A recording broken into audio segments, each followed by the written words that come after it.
복된 주일의 현장에서 또 온라인으로 예배하는 모든 분들을 주님의 이름으로 환영하고 축복합니다.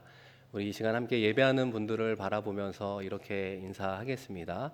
하나님은 풍성한 선물을 예배하십니다. 하나님은 풍성한 선물을 예배하십니다. 여러분 믿으시죠?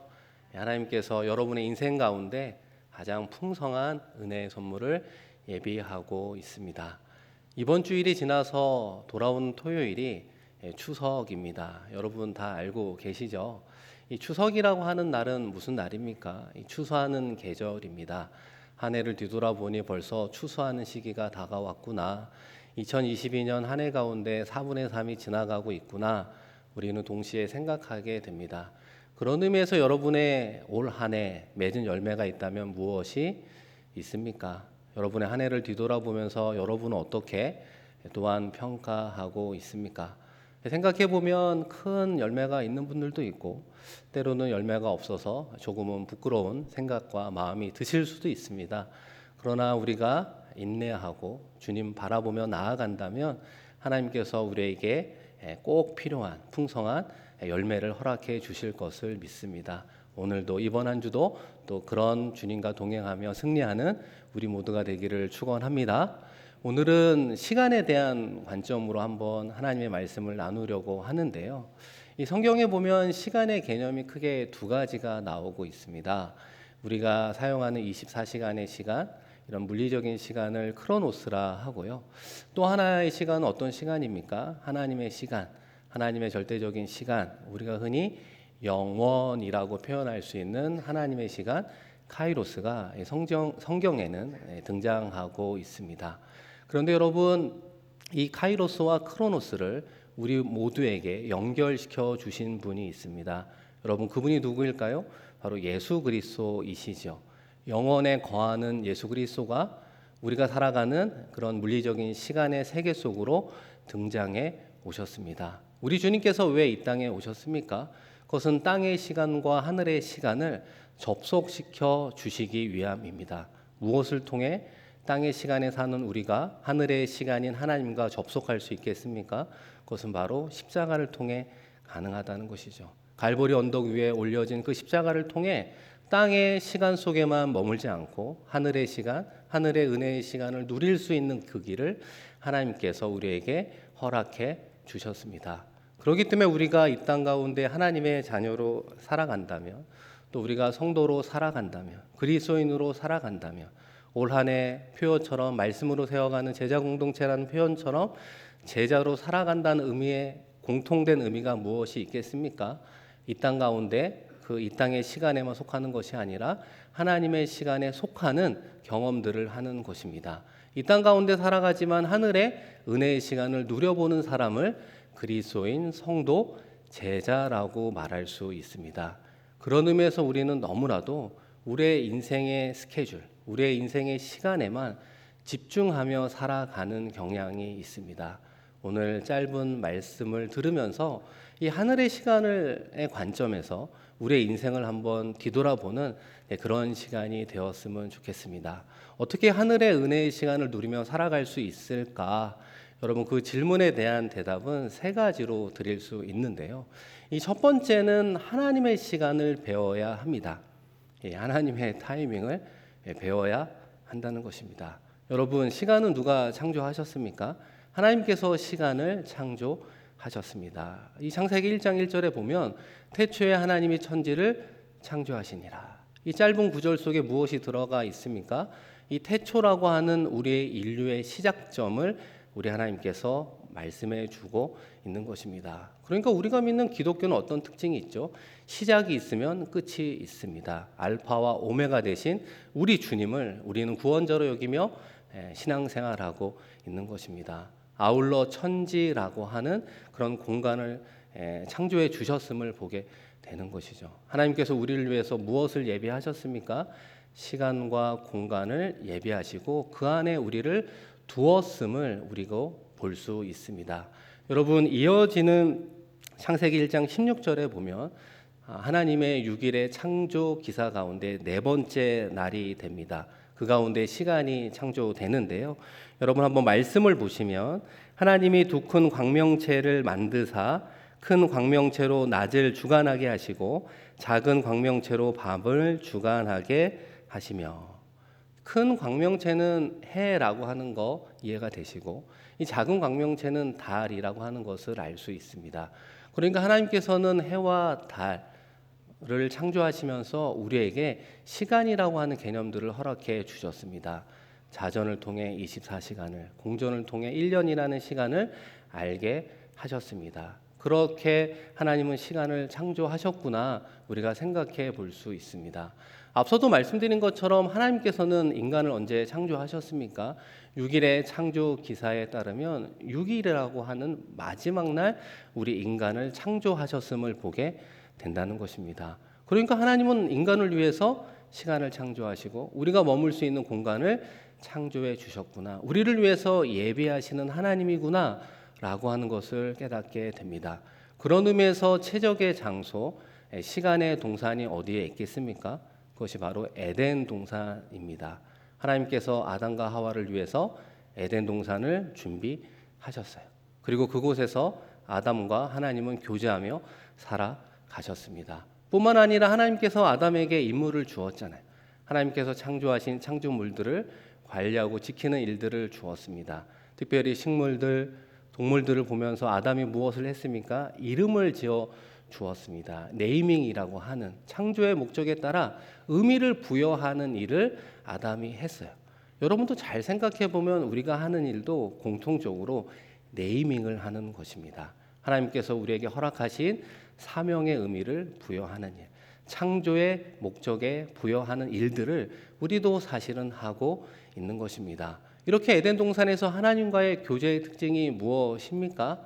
하나님과 아담은 우리가 흔히 말하는 실시간으로 교제가 이루어졌잖아요. 아담아 부르시면 하나님 제가 여기 있습니다, 이렇게 대답을 하는 것이죠.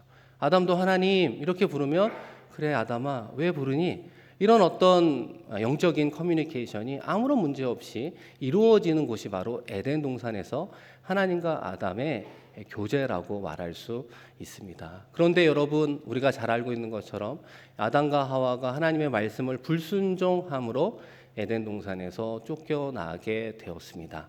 우리는 이것을 보면서 참 좋은 이런 파라다이스 같은 에덴 동산에서 쫓겨나서 아담과 그 후손들이 고생하는구나, 이렇게만 생각하실 수도 있지만 이 공간에서 쫓겨난 것으로 그치는 것이 공간으로 쫓겨난 것도 있지만 이 시간에 있어서도 쫓겨났음을 보게 되어야 합니다. 무슨 말입니까? 이 에덴 동산에서는 하나님과 아담이 실시간으로 교제했지만 이 죄로 인해서 쫓겨난 이후부터 무엇이 존재했느냐? 신앙의 시차가 존재하기 시작했습니다. 아담과 그 후손들은 어떤 인생을 살아갑니까? 나 중심적인 인생을 살아가잖아요. 우리의 인생의 초점은 나 아니겠습니까? 내가 쓰는 시간은 다 누구를 위해서 사용하는 것이죠. 나를 위해서 사용하는 인생을 살아가게 되더라. 그러나 하나님께서 우리에게 바라는 시간은 어떤 시간입니까? 하나님을 위한 시간, 이웃을 사랑하는 시간, 이웃에게 섬기고 배려하는 시간으로 사용하기를 원하시는 이런 하나님의 뜻이 담겨 있는 이 하늘의 시간과 우리 인간의 시간에 이런 시간의 갭이 발생하기 시작한 것입니다. 그래서 여러분, 우리의 신앙을 시간의 관점으로 본다면 이 땅의 시간과 하늘의 시간의 격차를 좁혀가는 것이 신앙의 성숙이라고 말할 수 있어요. 모든 것을 내 타임에 이루어 주십시오라고 하는 신앙의 시간이 아니라 하나님의 타임에, 하나님의 시간에 이루어 주실 것을 믿으며 기다리는 그 인내의 삶이 그 신앙의 격차를 줄여가는 시간이라고, 신앙의 성숙이라고 말할 수 있습니다. 여러분, 그런 신앙의 삶이 쉬울까요? 어려울까요? 생각보다 쉽지 않습니다. 여러분 생각해 보시면 싱가포르에서 이제는 많이 먼 나라로 다녀오시는 분들이 있잖아요. 예를 들면 미국으로, 아니면 유럽이나 아프리카로 다녀오시면 늘 어떤 고생을 합니까? 이 시차 적응에 대한 고생을 합니다. 잘 적응하시는 분도 있지만 오래 머물지 않고 금방 다녀오실 때는 시차 적응에 애를 먹었어요. 컨디션이 안 좋았어요. 이렇게 이야기하는 것 아닙니까? 그 나라에 오래 있으면 자연스럽게 시차가 적응이 되는데 잠깐 있다 오게 되면 그럴수록 시차에 적응에 애를 먹게 되는 거예요. 우리가 이 땅 가운데 살아가고 있지만 이 하늘의 시간의 관점으로 살아가기를 힘쓴다면, 계속해서 애쓰고 나아간다면 우리의 신앙의 시차도 이 하늘의 시차에 적응할 수 있다는 것입니다. 그런데 우리는 그런 삶을 살기보다는 너무나 힘들고 기다리기 어렵고 인내하기 힘드니까 다시 땅의 시간, 나를 위한 인생의 시간을 쓰는 이곳의 시간으로 떨어져 살아가고 있습니다. 그렇기 때문에 땅의 시간과 하늘의 시간의 시차를 좁혀가는 것이 우리의 신앙생활의 모습이요, 우리가 나아가야 되는 신앙의 성숙이라고 말할 수 있습니다. 사랑하는 성도 여러분, 하나님께서는 우리 한 사람 한 사람의 인생을 살펴보며 하나님께서 가장 좋은 스케줄을 가지고 있습니다. 인생의 계획표가 하나님에게 있다는 것이죠. 그리고 그 하나님의 인생의 스케줄에 맞추어가는, 그 시차를 좁혀가는 것이 우리의 신앙의 성숙임을 기억해야 되는 것입니다. 여러분, 두 번째로 우리가 신앙의 시차를 좁혀가는 과정에서 배워야 하는 것이 무엇입니까? 이 신앙의 균형을 배워야 하는 것입니다. 오늘 함께 읽은 본문 말씀에 그 부분이 나와 있는데요. 전도서 3장 1절에서 8절을 여러분 한번 눈으로 쭉 보시면 다 수긍이 가는, 다 인정할 만한, 인생 가운데 이런 것들을 다 경험하고 살아가는 인생의 다양한 때가 기록되어 있습니다. 아마 말씀은 하지 않으셔도 나는 이런 때를 보내고 있지, 평화의 때를 보내는 분도 있고 지금 전쟁과 같은 때를 보내는 분들도 있을 수 있습니다. 여러분, 그러한 때를 왜 하나님께서 우리에게 허락해 주셨을까? 특별히 오늘 함께 읽었던 전도서 3장 1절을 우리 한번 화면을 보며 같이 읽어보겠습니다. 범사에 기한이 있고 천하만사가 다 때가 있나니. 제가 앞서 우리의 물리적인 시간을 뭐라고 그랬죠? 크로노스라고 했습니다. 이 크로노스의 구체적인 예가 앞에 나와 있습니다. 범사에 무엇이 있다고요? 기한이 있다는 것입니다. 우리들의 모든 인생 가운데에는 분명한 기한이 있다는 거예요. 이 분명한 기한은 영어로 시즌이라고 합니다. 그러니까 쉽게 얘기를 해보면 봄이 있고 여름이 있고 가을이 있고 겨울이 있어요. 그런 계절을 변하면서 우리가 한 해 한 해가 지나가고 있구나 알 수 있다라고 하는 것입니다. 그런데 카이로스를 설명해 주는 구체적인 예는 어디에 나와 있습니까? 뒷부분에 보시면 이 천하만사가 다 무엇이 있다고요? 때가 있다. 이렇게 이야기하는 거예요. 천하의 모든 일에는 무엇이 있다고요? 다 때가 있다라고 하는 것이 이 카이로스를 이해하는 구체적인 예라고 말할 수 있습니다. 여기서 말하는 때 히브리어로 에트라고 합니다. 이 에트의 어원을 따라가 보면 어떤 의미가 있냐면 나타나다, 반응하다, 응답하다라는 뜻이 있어요. 그러니까 이 부분을 종합해서 다시 한번 이 부분을 이야기해 보면 천하만사가 다 하나님의 응답이 있어야 된다, 이렇게 이야기를 하는 거예요. 여러분, 교회를 다니지 않는 분도 인생을 오래 살다 보면 어떤 이야기를 하는 겁니까? 세상에는 다 때가 있어. 아직 때가 안 된 거야. 좀만 기다려봐. 이런 얘기 들어본 적 있지 않으세요? 여러분도 사랑하는 후배들에게 어떤 고민을 들어보면서 내린 결론, 인생은 다 때가 있어. 조금만 기다려봐. 여러분, 우리가 쉽게 이야기하는 그 때가 도대체 누구의 때라고 여러분은 생각하며 표현하셨습니까? 오늘 성경 말씀은 그것이 하나님의 응답의 때가 있노라 말씀하시는 거예요. 하나님의 응답이 카이로스의 시간이구나. 우리에게 임한 하나님의 카이로스는 응답을 받을 때 우리가 그것을 하나님의 카이로스를 경험했노라 이야기하는구나 알 수 있습니다. 사랑하는 성도 여러분, 신앙의 시차가 하나님의 시간과 우리의 땅의 시간을 좁혀가는 것이라면 우리는 어떤 시간을 사모해야 됩니까? 하나님의 응답의 때가 있음을 믿으며 그 때를 사모하는 것이 그 시차를 좁혀가는 방식이라고 하는 것입니다. 그렇다면 구체적으로 우리가 어떻게 그 신앙의 시차를 좁혀갈 수 있을까요? 천하만사가 다 하나님의 때에 있다고 하신 그 하나님은 도대체 우리에게 어떤 하나님이십니까? 우리를 사랑하시고 우리를 너무나 사랑하셔서 우리 모두가 하나님의 자녀로 살아가기를 원하세요. 그래서 이 세상 모든 이들에게 공평한 것을 허락해 주시는 그 과정, 그 경험을 통해 우리가 하나님을 알기를 원한다는 것입니다. 그래서 여러분 함께 읽었던 전도서 3장 1절부터 8절에 이 다양한 인생의 때가 나오고 있습니다. 그 중에 하나만 읽어볼까요? 여러분 4절 말씀입니다. 우리 한 목소리로 같이 읽겠습니다. 울 때가 있고 웃을 때가 있으며 슬퍼할 때가 있고 춤출 때가 있으며. 혹시 이 시간 예배하는 우리 성도님들 가운데 울고 싶으신 분 있으신가요? 겉으로는 아니지만 정말 속으로 울고 계신 분이 있을 수 있잖아요. 또 반대로 어떤 분이 있겠죠? 웃고 싶은 분. 웃음이 너무너무 많이 나서 춤추고 싶은 그런 좋은 인생의 때를 보내는 분도 있을 수 있다는 거예요.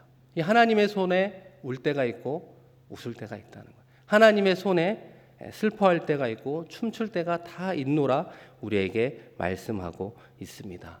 그렇다면 우리는 그 때 사이를 살아가는데 어떻게 살아가야 되겠습니까?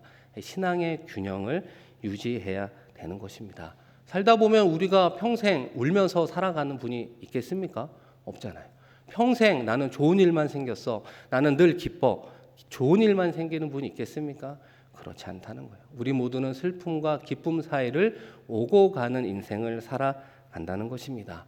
그렇다면 신앙의 균형이라고 하는 것은 무엇인가? 지금 내가 느끼는 감정에 이 반대되는 스탠스를 가져야 된다는 것입니다. 내가 갖고 있는 감정의 반대편에 서서 그 감정을 좋게 만들어갈 수 있는 신앙의 힘을 키워야 된다는 것입니다. 우리의 인생 가운데 눈물 흘릴 수밖에 없는 고통 가운데 슬픔이 있을 때가 있잖아요. 그런데 그 슬픔을 그대로 내버려두면 어떻게 될까요? 그 슬픔이 우리를 낙심케 하는 것이죠. 낙심으로 그치는 것이 아니라 절망케 하는 것입니다. 이 절망이 결국 우리를 죽음에 이르는 병이라고 이야기하지 않습니까? 그러니까 우리도 연약하기에 우리의 마음속에 슬픔을 느낄 수밖에 없지만 그 슬픔의 반대편에 있는 신앙의 관점, 그 스탠스에서 우리의 슬픔의 감정을 다시 밀어내는 그런 힘과 그런 관점을 가져야 된다는 것입니다. 우리에게 기쁨을 주시는 하나님, 우리에게 더 많은 행복한 것으로 함께 하셨던 그 하나님에 대한 은혜로 밀어내야 된다라고 하는 것입니다. 그것을 구체적으로 다 말할 수 없잖아요. 그래서 성경에서는 그 부분을 한 가지로 요약해 준 말씀이 있습니다. 여러분 야고보서 5장 13절 말씀인데요. 그런 흐름과 의미를 생각하며 우리 한 번 더 같이 읽어보겠습니다. 너희 중에 고난당하는 자가 있느냐? 그는 기도할 것이요. 즐거워하는 자가 있느냐? 그는 찬송할지니라. 아멘. 제가 한 번 더 읽어보겠습니다. 너희 중에 고난당하는 자가 있느냐? 그는 기도할 것이요. 즐거워하는 자가 있느냐? 그는 찬송할지니라. 우리의 인생을 함축적으로 두 가지 감정으로 요약하고 있습니다. 무엇보다도 우리를 슬프게 하는 건 다양할 수 있지만 그 한 단어가 무엇이라고요? 고난이라고 말합니다. 여러분의 행복한 순간을 다양한 감정으로 표현할 수 있지만 그 한 가지가 무엇이라고요? 즐거움이라고 말할 수 있습니다. 우리는 그 고난으로부터 또 그 기쁨 사이를 오고 가는 사람들이라고 하는 것입니다. 우리의 인생 가운데 부득불 고난으로 인해서 슬픔을 경험할 수 있지만 그럴 때 어떻게 우리가 신앙의 힘으로 이겨갈 수 있다고 야고보 사도는 우리에게 말씀합니까? 기도라고 이야기하는 거예요.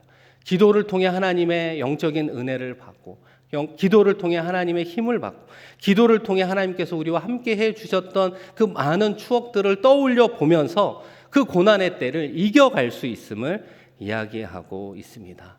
반대로 기쁘고 즐거운 일이 있을 때 우리는 너무나 쉽게 교만해집니다. 우리는 보통 교만하다고 다 말하지 않거든요. 그런데 지나고 보면 어느 순간 내가 높아진 마음이 있었구나 깨닫게 됩니다. 그렇기 때문에 즐겁고 기쁜 일이 있을 때 무엇하라고 권면하고 있습니까? 찬송을 부르라 이야기하는 거예요. 여러분 왜 찬송을 부르라고 했을까요? 찬송은 누구를 인정하는 것입니까? 창조주 되신 하나님을 인정하는 거예요. 피조물인 우리가 창조주 되신 하나님의 주권을 인정할 때 나오는 것이 찬송이기 때문입니다. 찬송을 부르는 사람은 하나님을 인정하는 사람이에요. 찬송하는 사람은 우리 주님의 주권을 인정하는 사람이에요. 찬송하는 사람은 내 마음의 주인이 내가 아니라 오직 주님입니다라고 하는 것을 인정하는 사람의 입술을 통해 나오는 것이 무엇이라고요? 하나님께 모든 영광 올려드리는 그 찬송은 그런 신앙인의 입술을 통해 마음을 통해 나오게 되는 것입니다. 그럴 때 교만한 마음을, 높아진 마음을 내려놓고 다시금 겸손의 자리로 우리의 균형을 잡게 하더라. 사랑하는 성도 여러분, 여러분의 입술을 통해 무엇이 나오고 있습니까? 우리가 슬픔 가운데 있는지 기쁨 가운데 있는지는 알 수 없지만 그 양가의 가운데 인생을 살아간다면 우리의 입술을 통해 기도가 나오고 때로는 우리의 입술을 통해 찬송이 나온다면 우리 모두는 건강한 신앙인의 삶을 살아가고 있습니다. 그러나 지금 내 입술을 통해 우리의 마음을 통해 간절한 기도가 나와야 되는데 그 간절한 기도 대신에 내 입술을 통해 불평과 하소연과 심지어는 원망이 나오고 있지는 않습니까? 그 입술을 닫으시고 다시 한번 하나님을 향하여 기도해야 되는 것입니다. 또 우리의 입술을 통해 무엇이 나오고 있습니까? 혹시 자랑이 나오고 있지는 않습니까? 내가 이룬 성과와 그 성공이 결국 나의 능력과 경험이었노라고 결론 짓는 이야기가 나오고 있지는 않습니까? 우리는 그 입술을 닫고 모든 것을 허락하신 하나님께 찬양으로 영광 올려야 되는 것입니다. 그런 의미에서 우리는 슬픔과 즐거움 사이를 살아가는 인생 가운데 하나님 앞에 올릴 수 있는 건 두 가지밖에 없는 것입니다. 기도할 것인가? 찬양할 것인가? 그 두 가지 하나를 선택하며 나아가는 삶이 신앙의 균형을 누리는 성도가 되는 것입니다. 여러분, 마지막으로 때를 따라 우리의 인생을 아름답게 하시는 하나님의 방식을 배워야 합니다. 여러분, 오늘 전도서 3장 11절 말씀인데요. 우리 한번 같이 읽어보겠습니다. 하나님이 모든 것을 지으시되 때를 따라 아름답게 하셨고 또 사람들에게는 영혼을 사모하는 마음을 주셨느니라. 그러나 하나님이 하시는 일의 시종을 사람으로 측량할 수 없게 하셨도다. 아멘. 특별히 함께 읽었던 11절의 앞부분에 보시면 하나님이 모든 것을 지으시되 때를 따라 아름답게 하셨다. 이 구절이 오늘 말씀의 결론이라고 말할 수 있습니다. 결국 우리가 하나님을 믿는 신앙인으로 다시금 출발한다면 우리의 신앙의 토대에 무엇을 쌓아야 되는 것입니까? 하나님이 모든 것을 지으셨다라고 하는 믿음으로부터 시작되어야 하는 거예요. 모든 것은 생사화복을 이야기하는 것입니다. 우리가 인생 가운데 바라는 성공도 때로는 실패도 우리가 바라는 기쁨도 있지만 때로는 슬픔도 경험하는 그 모든 인생이 하나님 손에 달려 있음을 믿는 믿음으로부터 다시금 출발해야 되는 것입니다. 두 번째로 하나님이 모든 것을 지으시되 때를 따라 하셨다 말하고 있습니다. 드디어 하나님의 시간, 카이로스에 대한 이야기가 나오고 있습니다. 앞서 하나님의 때는 하나님의 응답이라고 말씀을 드렸잖아요. 아니 그러면 도대체 하나님은 언제 우리에게 응답하시는 그 기준이 무엇인가 이런 생각을 할 때가 있잖아요. 이 때를 따라라고 하는 말의 의미는 무엇이냐면 하나님 보시기에 가장 선한 시간, 하나님이 보시기에 가장 좋은 시간, 하나님이 보시기에 가장 필요한 시간, 하나님이 보시기에 가장 풍성한 시간을 따른다. 그것이 하늘의 시간의 법칙이라고 우리에게 말씀하고 있습니다. 그렇다면 모든 것이 하나님 손에 있음을 믿는 믿음의 소유자라면 그 다음 우리는 어떤 것을 믿어야 되겠습니까? 하나님께서 우리에게 허락하시는 그 응답이 가장 선하고 풍성한 타이밍이라고 하는 그 하나님의 시간에 대한 믿음이 있어야 되는 것입니다. 그럴 때 마지막으로 하나님께서 우리에게 무엇을 약속하십니까? 하나님이 모든 것을 지으시되 때를 따라 아름답게 하셨다 말씀하고 있습니다. 여러분, 여기서 아름답다의 기본적인 뜻은 모든 연령대는 다 아름다움이 있다라고 하는 거예요. 갓난아기도 얼마나 아름답습니까? 그죠? 또 우리 청소년도 아름답고 청년도 아름답고 중년과 노년의 시기를 보낸다 할지라도 그 연령에 맞는 아름다움을 하나님이 주셨다라고 말씀해 주고 있습니다. 그런데 이 아름답다의 두 번째 의미는 무엇입니까? 그럼에도 불구하고 그 모든 연령대의 아름다움의 공통점은 무엇이냐? 그것은 가득 차다라고 하는 의미를 가지고 있어요. 앞서 말씀드린 것처럼 돌아오는 토요일이 추석입니다. 여러분 추석 때 어떤 달을 기대하고 있습니까? 우리가 보름달을 기대하고 있잖아요. 초승달이나 상현달, 뭔가 부족한 달을 기대하는 것이 아니라 만월이라고 이야기하는 가득 찬 달, 뭔가 풍성한, 그래서 이 보름달을 좋아하는 것 아니겠습니까? 우리의 인생이 저렇게 풍성해지면 좋겠다라고 하는 그런 의미가 이 아름답다의 두 번째 의미라고 하는 것입니다. 그렇다면 우리는 어떤 하나님을 믿어야 되겠습니까?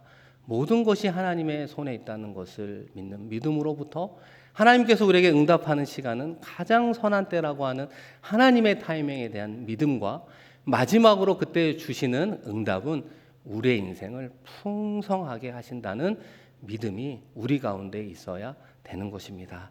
사랑하는 성도 여러분, 여러분의 삶의 자리에 무엇이 부족해서 낙심하고 실망하고 있습니까? 준비한 일이 혹 잘 풀리지 않아서 마음이 속상하십니까? 앞으로의 인생의 진로를 생각해 보면 너무나 불투명해서 걱정이 되고 여러분 근심이 되고 또 두려운 마음이 드십니까? 우리가 믿는 하나님은 어떤 하나님이십니까? 우리의 인생을 하나님의 스케줄에 따라 가장 풍성하게 만들어 주시겠다고 약속해 주셨어요. 우리는 그 약속을 어떻게 믿을 수 있습니까? 그 하나님이 우리를 구원하기 위해 예수 그리스도를 이 땅에 보내주셨기 때문입니다. 예수 그리스도의 십자가의 그 사건으로, 그 보혈의 은혜로 우리가 죄인으로 끝나 영원한 형벌, 지옥에 갈 수밖에 없는 인생을 다시 생명으로, 다시 하나님의 자녀로, 하나님의 성도로 삼아 주시지 않았습니까? 이미 하나님께서는 가장 중요한 약속을 지켜주셨습니다. 그리고 그 이후의 인생도 동일하게 지켜주실 것을 믿습니다. 그 하나님을 다시 한번 신뢰하며 오늘도 이번 한 주도 우리 남은 2022년 한 해도 주님과 함께 걸어가며 풍성한 인생을 만들어 주시는 하나님을 만나고 그 하나님을 찬양하며 간증하는 우리 모두가 되기를 축원드립니다. 이 시간 함께 말씀을 기억하며 기도할까요? 추석이 가까우는 시기입니다. 한 해를 뒤돌아보며 정말 나는 무슨 열매를 맺었는가, 뒤돌아보면 그런 열매가 없는 것 같아서 좀 속상하고 죄송하고 부끄러울 수도 있습니다. 그러나 우리가 끝까지 주님을 믿고 신뢰한다면, 주님 따라간다면, 인내한다면 하나님께서는 우리의 인생에 아름다운 열매를 허락해 주실 것을 믿습니다. 그 은혜의 열매를 받을 때 그동안 고생했던 마음고생, 그 모든 것 언제 했느냐 하듯이 모두 사라지게 될 것입니다. 가장 좋은 것으로 응답하시는 그 하나님을 향해 이 시간 우리의 마음을 모아 기도하겠습니다. 여러분의 걱정도, 여러분의 근심도, 여러분의 불안도, 여러분의 두려움도 하나님 손에 맡겨드리고 하나님의 평안의 응답을 받는 우리가 되게 하여 주옵소서. 이 시간 마음 모아 하나님께 기도하겠습니다. 하나님 아버지, 복된 주일을 허락하시고 이 시간 이 자리에 현장과 온라인에서 주님 사랑하는 마음으로 예배하는 성도들의 마음을 오직 주님만을 바라보는 인생 살아가게 하시고, 때로는 눈앞에 보이는 현실의 벽이 높고 어려울지라도 그것이 나로 하여금 고통케 하고 눈물 짓게 한다 할지라도 아버지 안에 궁극적으로 우리를 승리하게 하실 줄로 믿습니다. 우리가 믿는 주님은 사망 권세를 깨뜨리고 승리하신 주님, 부활의 영광에 이르신 주님입니다. 우리가 믿는 주님이 누구인지를 잊지 않게 하여 주시고 그 부활의 주님을 바라보며 이 땅에서 승리하며 나아가게 하여 주시옵소서. 모든 것이 하나님의 손에 있음을 믿습니다. 하나님의 가장 좋은 타이밍으로 우리 가운데 다가오고 있음을 믿습니다. 그 응답이 우리를 풍성하게 할 줄로 믿습니다. 믿음으로 승리하게 하시고 믿음으로 선포하게 하여 주시고 믿음으로 실천하며 나아가는 우리가 될 수 있도록 역사하여 주시옵소서. 낙심하지 않게 하여 주시고 오히려 낙심하고 실망하며 절망하는 이들에게 손을 내밀 수 있는 아버지 하나님 믿음이 넉넉한 자들, 승리하는 자들, 믿음으로 승리하며 나아가는 자들 삼아 주시옵소서. 아버지 하나님, 자녀들의 인생 아버지 올려드립니다. 주님 받아 주시옵소서.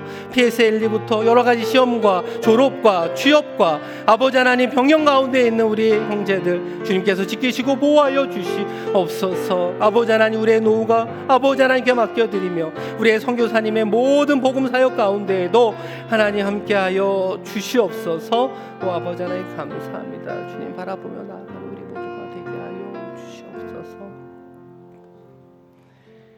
하나님 아버지, 우리의 인생을 하나님의 스케줄을 따라 가장 풍성하게 만들어 주실 것을 믿습니다. 그 하나님께서 우리를 구원하기 위해 사랑하는 아들 독생자 예수 그리스도를 보내주셨음을 믿습니다.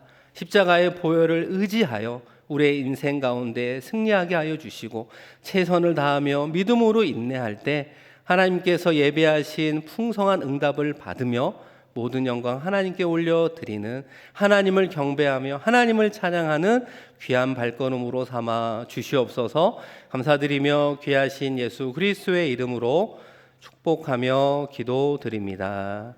아멘.